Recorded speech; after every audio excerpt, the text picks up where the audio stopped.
röd flagga. Då ska alla på serien vara röd flagga. Och så är det tummen upp till starten. Och så har vi en dam som heter Maj-Britt som går med 30 sekunders skylten. Den ska hon göra en 80-100 gånger. Där har vi tummen upp till förarna. Och när 30 sekunder kommer så kan starten gå precis när som helst när Maj-Britt har kommit av startplattan. Där är vi igång med första hitet. Och det är Vimmerby MS. Max Mattisson i ledning. Före den andra Max Nilsson och Stubbarsson hamnar i kläm och kör i räcket.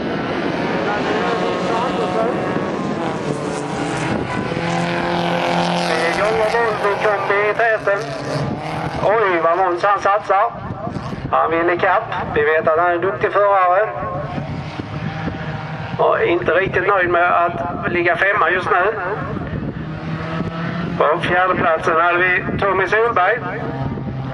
Och så har vi en bil som blir stående. Och det var ju där hemmaföraren Oskar Olsson.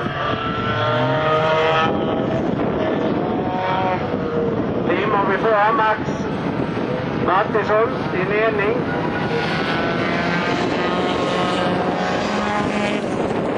Max.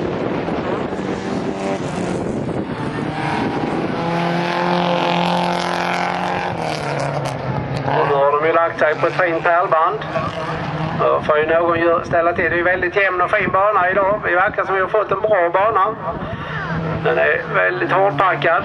Det kommer väl inte hålla hela dagen, men det är i varje fall bra rejäl start på det hela. Varvet kvar.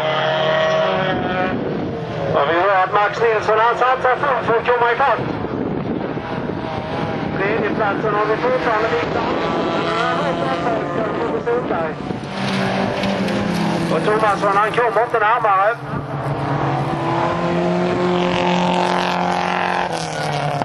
Men som sagt, det är 5 hit som ska köras idag imorgon, så det finns fortfarande möjligheter att komma med, även om man missar första omgången. Nu har vi attack där, Tommy Solberg, han letar luckan och vi har även lite försiktig ledning här längst fram.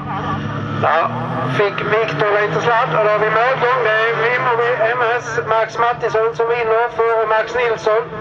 Och sen så tar då Viktor Andersson tredjeplatsen.